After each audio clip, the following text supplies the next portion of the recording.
guys, welcome back to my channel. Today is going to be my review of The Jungle Book by Rudyard Kipling. I got this recently and it's very small, so I finished it. Didn't take me too long.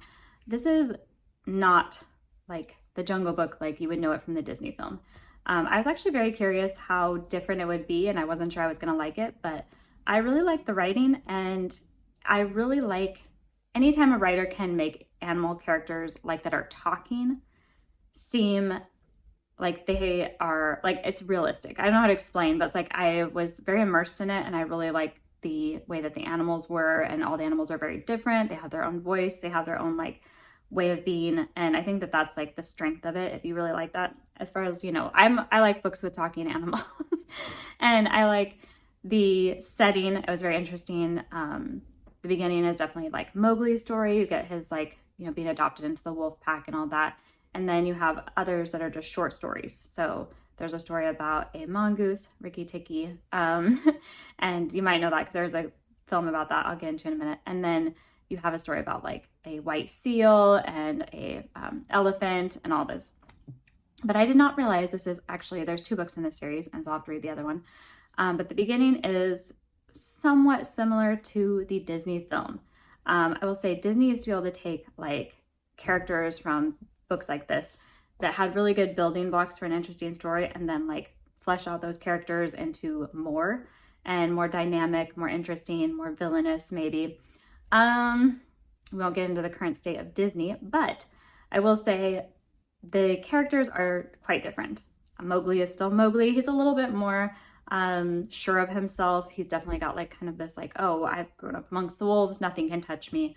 And then Bagheera and Baloo are, you know, they're kind of similar. They're very helpful and they care about Mowgli. And then the main difference is going to be Shere Khan, who is not like this amazing villain with a amazing voice. Shere Khan's voice, yeah, my favorite, one of my favorite for the voice alone. Excellent villain, excellent voice actor. So yeah, he's definitely not this like feared, the tiger, like everyone's afraid of him. Even the pack won't go against him. In the book, they don't really treat him that way. They kind of look down on him because he kills animals that are like herded animals. So basically he hunts among men, and that's like lesser. And he like tries to come and get Mowgli, and they're like, nah, you're not gonna get him. And, you know, we're the pack, we don't fear you. So he has to kind of be sneaky and tell them like Mowgli shouldn't be part of this, and it takes him years to like basically undermine Mowgli's position in the pack to where they turn against him. And so that's like Shere Khan in the book. And then his death is quite different. I said spoiler. If you know the movie version, it's like, you know, there's fire and there's like this big lightning storm and he almost kills Baloo and there's all this stuff going on. It's very like dramatic. In the book, he just gets, Mowgli's like working, at one point he goes to the village with the men and he's herding like buffalo or something. I don't put it there if it's something else. I believe it was buffalo. Now I can't remember. And he drives them basically to stampede and crush Shere Khan. It's not quite the same. The incidents with the monkey is different. They like come and get Mowgli, and Baloo and Bagheera go and save him, but they also take Kaa, who, if you know in the movie, is very like, you know, not good. he's kind of a bad snake in the film. Definitely in for like, he has his own interests and he's not like helpful to the others. But in this one, he's helpful. He goes with them to hunt the monkeys and to kind of save Mowgli, but he's definitely there he's going to eat the monkeys because he knows that there's going to be a fight. So the interesting thing is that, you know, Disney really did improve on some of these characters. And while I really like this book and I think it's great, like it's a great read, there's some of it that's stronger than others. Some of the short stories are definitely more interesting, but I do think Disney really took some of those like lesser characters and was like, oh no, we can make that really cool, and the snake character can be like this, and it is cool. I like this though. I do think it's worth reading. After Mowgli's story kind of wraps up, you get like this story about a white seal who tries to save the other seals. And if you're sensitive, I will say about animals and animal death, like nothing graphic happens, but clubbing seals does happen. So, and that's kind of like the white seal is going to try and find them a safe place to be away from men who are killing them. So that's like the white seal. And then my personal probably favorite is going to be Rikki Tikki. I think it's Rikki Tikki Tavi is the full name. Let me double check.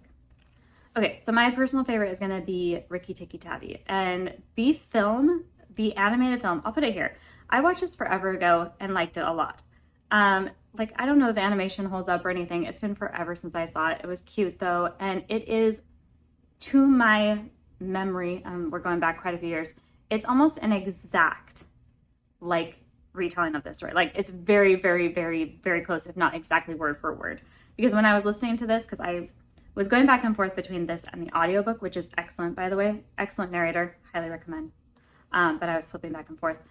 The story, I was like, I've heard this before. I know what's going to happen. I've heard this before. So Rikki Tikki is a mongoose who he gets saved kind of by this family, and then he lives in their home and protects them from these snakes.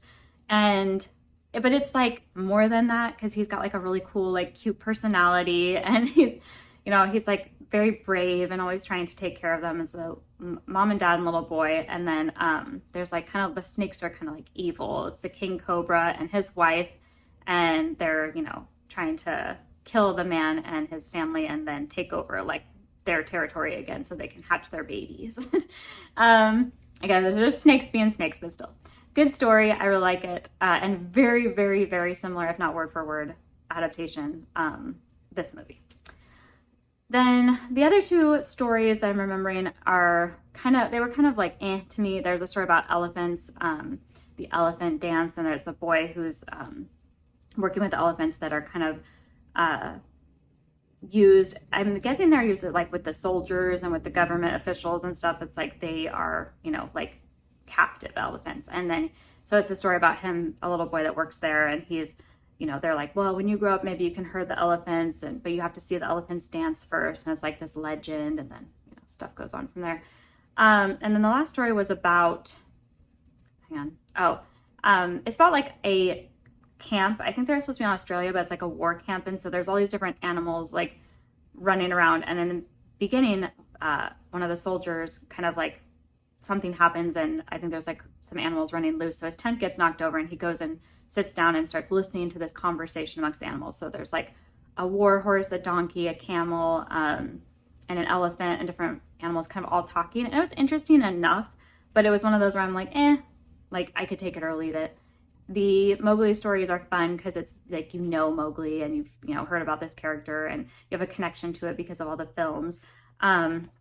And there's been a lot of adaptations over the years of this, but I do appreciate it. I think this is really well written, and I like this style of writing. I will say I did like listen partly to the audiobook, and the narration is really good.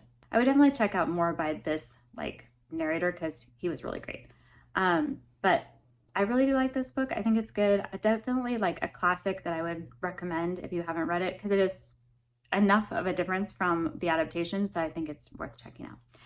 And yeah, that's my most recent read. I've been a bit busy with packing, and obviously my setup is a bit different because a lot of my stuff got packed, but I'm still here in the South during storm season, but ready to go. So hopefully soon.